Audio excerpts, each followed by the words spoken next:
$5 a day. That's it. Skip one coffee run, cut back on one DoorDash order, and you've got it.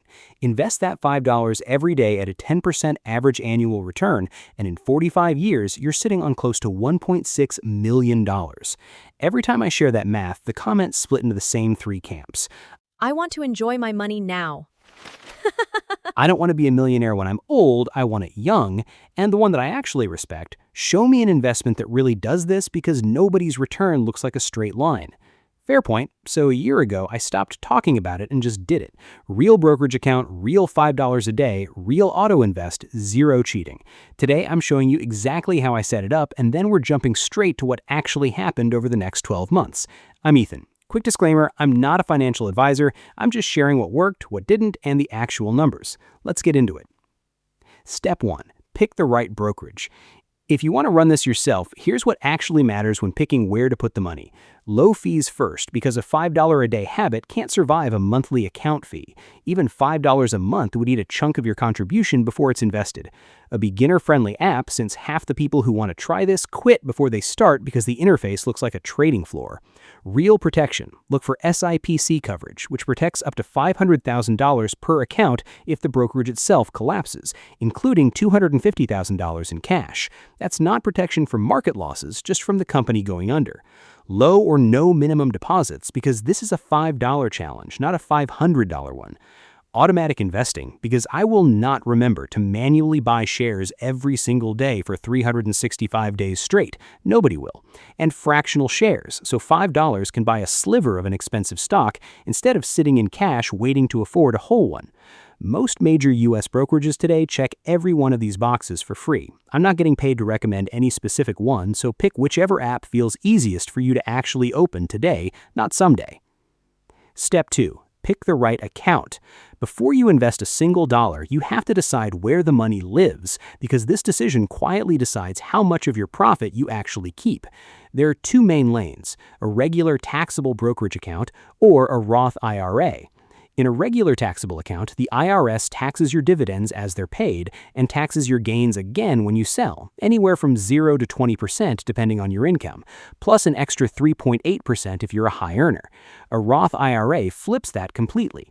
You put money you've already paid tax on, but from that point forward, every dollar of growth, dividends, gains, compounding, all of it comes out completely tax-free in retirement.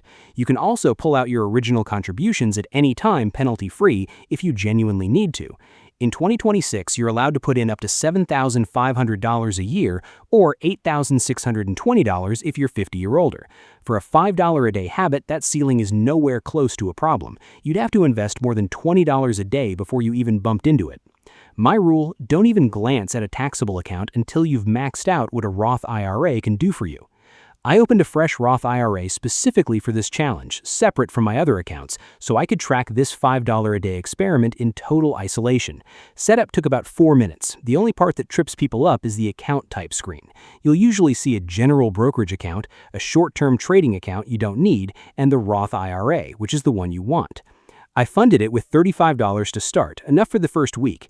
And here's the most common mistake people make at this exact step. Funding the account is not the same as investing the money. Depositing cash into a Roth IRA just parks it there. It doesn't buy a single share until you actually tell it to.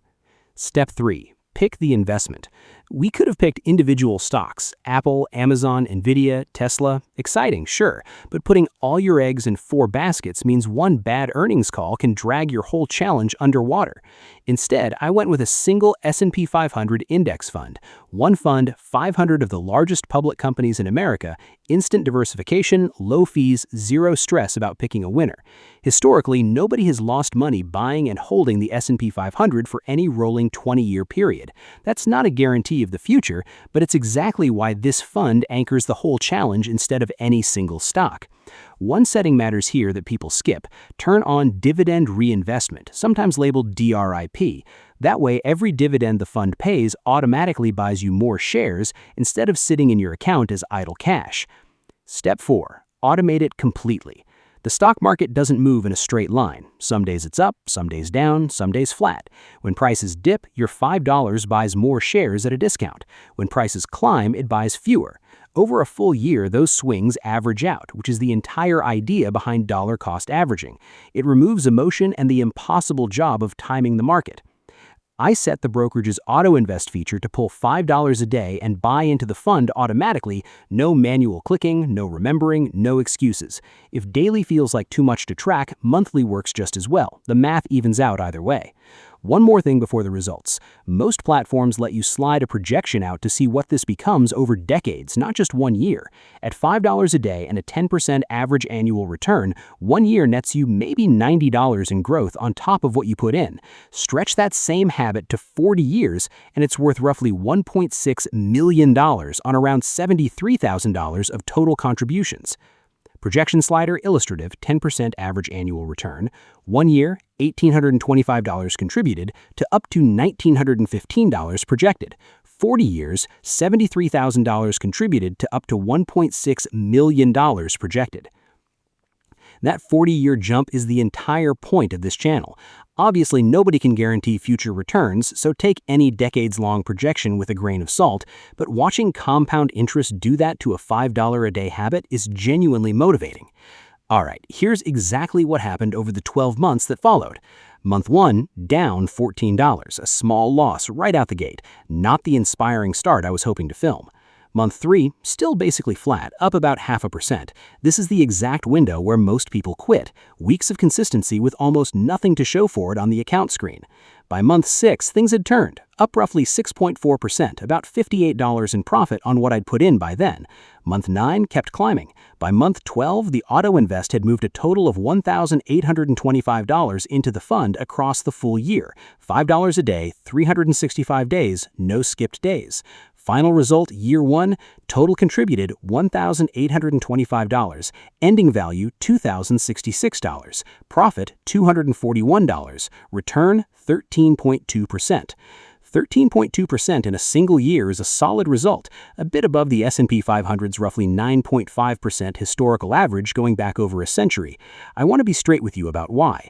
This is one specific 12-month window, not a forecast. Some years the market does better than this. Some years it does much worse, or even goes negative. That's exactly why the 40-year projection I showed you earlier used a conservative 10% average instead of assuming this exact year repeats forever.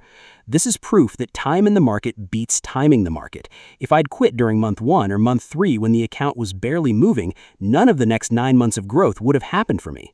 I'm genuinely considering running this challenge for another year just to see where it lands. Let me know in the comments if that's something you'd want to watch, and I'll bring you a real update with the actual numbers. We post a new video like this every other day, so if you want the next breakdown the second it drops, hit subscribe.